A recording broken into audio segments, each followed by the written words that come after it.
Hello दोस्तों, क्या आप जानते हैं कि एक बालक कब कल्पना करना, तर्क लगाना और भविष्य की जो है के बारे में सोचना शुरू करता है? नहीं जानते? चलिए, आज इसका जवाब मिलेगा आज के इस वीडियो में, क्योंकि हम पढ़ेंगे आज पियाजे का जो है फॉर्मल ऑपरेशन स्टेज। जो है ये पियाजे की चौथी अवस्था है और सबसे वेरी वेरी इम्पोर्टेंट अवस्था है। और यह जो अवस्था है, इससे जो है एग्जामिनर हर बार जो है क्वेश्चन शीटेड में पूछता है। तो आइए हम चलते हैं। परफेक्ट स्टडी 7 चैनल में आपका स्वागत है और ज़्यादा टाइम न लेते हुए हम क्लास को स्टार्ट करते हैं। और आज की क्लास आपके बहुत जो है इम्पोर्टेंट क्लास है। और इससे पहले अगर इससे पहले आप और भी क्लासेस में जो मैं सीरीज जीन प्याजे की चलाई है, तो इसमें से ये 6 सीरीज है। अगर आप 5 सीरीज और देखना चाहते हैं इससे पहले जो मैंने पढ़ा चुके हैं, तो उसको आप जा करके एक बार देख लीजिएगा। और क्लास को बिना स्किप किए हुए क्लास को पूरा देखें और समझिए। अगर जो चीज़ें समझ में नहीं आती है तो उसे कमेंट करें, मैं उसकी रिप्लाई दूंगी।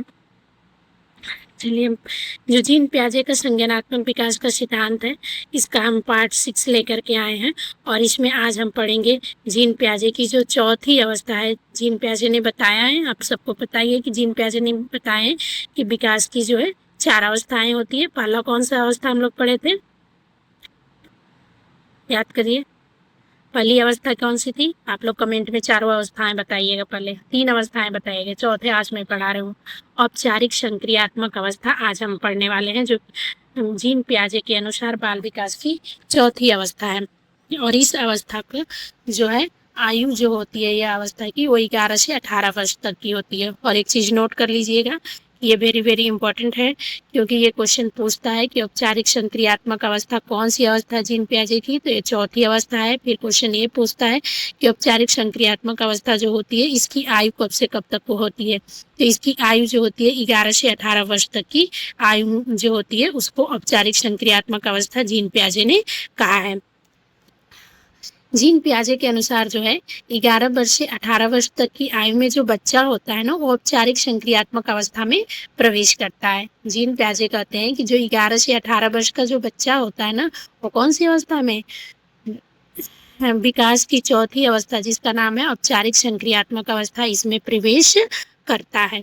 और इस अवस्था में बच्चा क्या करता है, बच्चा चिंतन केवल वास्तविक चीज़ों तक सीमित नहीं रहता है। इसमें जो बच्चा होता है केवल वास्तविक चीज़ों तक ही चिंतन नहीं करता है, बल्कि वह क्या करता है, कल्पना करता है, तार्किक और अमूर्त विचारों के बारे में भी सोचने लगता है। तो आशा करते हैं आपको इतनी चीज़ें समझ में आई होगी। एक बार और रिवीजन कर लीजिए। जीन प्याजे की जो अवस्था है, जीन प्याजे जो हैं उन्होंने विकास की 4 अवस्थाएं बताए हैं। उसमें से आज जो चौथी अवस्था है औपचारिक संक्रियात्मक अवस्था है। इस अवस्था की जो आयु है 11 से 18 वर्ष तक की होती है। और इस अवस्था में जो बच्चा होता है औपचारिक संक्रियात्मक अवस्था में प्रवेश करता है। और इसी अवस्था में बच्चा जो है चिंतन तक केवल सीमित नहीं रहता है, बल्कि वह कल्पना करने लगता है, तार्किक अमूर्त विचारों के बारे में भी सोचने लगता है। तो इस अवस्था में निम्न प्रकार के चिंतन का विकास होता है। जो चौथी अवस्था है जीन प्याजे की औपचारिक संक्रियात्मक अवस्था, तो इस अवस्था की जो विशेषताएं हैं या इसमें कौन कौन से बालक चिंतन करना होता है उसको हम पढ़ते हैं। और यही क्वेश्चन यही पूछता है कि अमूर्त चिंतन क्या होता है, एक उदाहरण दे के पूछ देगा, या अमूर्त चिंतन करके उसमें 4 उदाहरण दे देगा। तो ये सारी चीज़ें जितने भी इसकी विशेषताएं हैं इसको ध्यान में रखिएगा।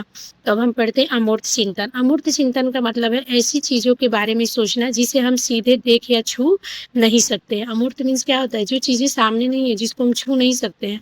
मूर्त अमूर्त आपने पढ़ा ही होगा, तो वही अमूर्त है कि अमूर्त चिंतन का मतलब है ऐसी चीज़ों के बारे में सोचना जिसे हम सीधे ना देख सकते हैं और ना ही छू सकते। बच्चा केवल दिखाई देने वाली चीज़ों पर निर्भर नहीं रहता है। किस अवस्था में, औपचारिक, कौन सी अवस्था है, औपचारिक संक्रियात्मक अवस्था, फॉर्मल ऑपरेशनल स्टेज में 11 से लेकर 18 वर्ष की अवस्था में जो बच्चा होता है ऐसी चीज़ों के बारे में सोचता है जिन्हें देख या छू नहीं सकता। बच्चा केवल जो दिखाई देने वाली चीज़ों उस पर ही सिर्फ नहीं रहता, उस पर ही थिंकिंग नहीं करता है, बल्कि विचारों, भावनाओं और सिद्धांतों को से भी समझने लगता है। यानी जो अमूर्त चिंतन अवस्था वो अवस्था है इस ऐसी बालक जो होता है अमूर्त चिंतन का मतलब होता है ऐसी चीज़ों के बारे में सोचना जिसे देख सकते हैं, छू सकते हैं, लेकिन बच्चा जो केवल दिखाई देने वाली चीज़ों में ही यहाँ पे नहीं रहता है। यहाँ पे जो बालक होता है ना अमूर्त चिंतन में, यहाँ पे जो बालक होता है विचारों और भावनाओं को, सिद्धांतों को समझने लगता है। तो जो अमूर्त चीजें हैं जिसे ना हम तो देख सकते हैं ना छू सकते हैं, वो अमूर्त है, उसके बारे में भी चिंतन करने लगता है। अमूर्त क्या होता है? जिसे हम देख सकते हैं, छू सकते हैं, वो अमूर्त चिंतन होता है। तो वो कौन सी अवस्था में हम पढ़े थे? तीसरी अवस्था में पढ़े थे, और ये हमारी चौथी अवस्था है। बच्चा केवल दिखाई देने वाली चीजों पर निर्भर नहीं रहता, बल्कि विचारों, भावनाओं, सिद्धांतों को समझने लगता है। उदाहरण, अगर बच्चे से पूछा जाए कि न्याय क्या होता है, तो क्या वो न्याय न्याय को देख रहा है? उसको छू सकता है? नहीं छू सकता। तो छोटा बच्चा शायद कहेगा जिसे पुलिस पकड़ती है, लेकिन 11 वर्ष के बाद का बच्चा समझ सकता है कि न्याय का मतलब सभी के साथ समान व्यवहार करना होता है। दूसरा है तार्किक चिंतन, लॉजिकल थिंकिंग। इस अवस्था में बच्चा किसी भी बात पे क्या करने लगता है? तर्क करने लगता है, कारण के आधार पे समझता है। कोई भी चीज है ना, उसको ऐसे नहीं बोलते थे, उसको कारण उसमें जोड़ता है, कारण के आधार पे उस चीजों को समझता है। वो केवल किसी की बात को मान नहीं लेता, बल्कि उसके पीछे रीजन जानने का प्रयास करता है। जो 11 से 18 वर्ष के बच्चे होते हैं, अगर कोई व्यक्ति कह देता है किसी चीज को, तो उस पर पहले तो तर्क वितर्क करता है, उसके कारण के आधार पे जानने की कोशिश करता है कि अच्छा ऐसा क्या कारण है कि इस चीज को मैं नहीं कर सकता।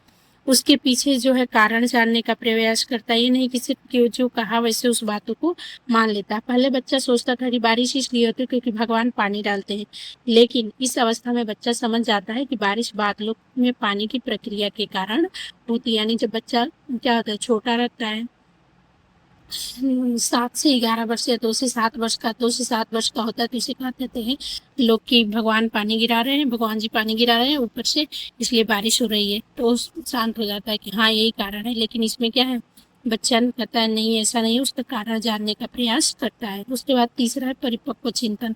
इस अवस्था में बच्चे की सोच अधिक समझदार, जिम्मेदार हो जाता है, और वो किसी निर्णय के अच्छे बुरे दोनों परिणामों में सोच सकता है। इस अवस्था जो होती है मैच्योर थिंकिंग, इस अवस्था में बच्चा है सोच समझ के समझदारी से कोई भी जिम्मेदारी या काम करता हो, और किसी भी निर्णय के अच्छे बुरे दोनों परिणामों के बारे में पहले सोचता है, तब उस कार्य को करता है। एक छोटा बच्चा सोच सकता है कि मुझे अभी खेलना है, लेकिन किशोर अवस्था का बच्चा सोचता है अगर मैं अभी ज्यादा खेलूंगा तो पढ़ाई का समय कम हो जाएगा।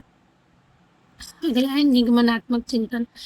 इसमें जो है निगमनात्मक चिंतन का मतलब है न्याय नियम से किसी विशेष निष्कर्ष तक पहुंचना है। बच्चा नियमों को समझकर उसका उपयोग करता है। निगमनात्मक चिंतन में चिंतन होता है जिसमें बालक वाला नियम बनाता है, फिर उसके अनुसार कार्य करता है। उदाहरण, नियम, सभी मनुष्य नश्वर है, राम एक मनुष्य है इसलिए राम भी नश्वर है। बच्चा इस प्रकार तर्क करके निष्कर्ष निकालता है।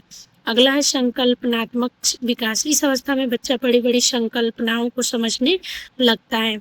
यह केवल वस्तुओं को नहीं बल्कि उसके अर्थ और संबंधों को भी समझता है। यानी जो ये अवस्था होती है, कौन सी अवस्था?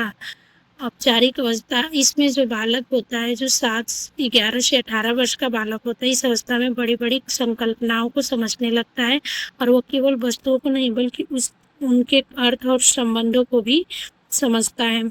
उदाहरण है, बच्चा केवल लोकतंत्र शब्द याद नहीं करता बल्कि समझता है कि लोकतंत्र में लोगों की भागीदारी और अधिकार होते हैं। अगला है वैज्ञानिक चिंतन। लास्ट ये आपका वैज्ञानिक चिंतन कि जो 11 से 18 वर्ष के बालक होते हैं, इस अवस्था में बच्चे समस्याओं को हल करने के लिए वैज्ञानिक तरीके सोचने लगता है।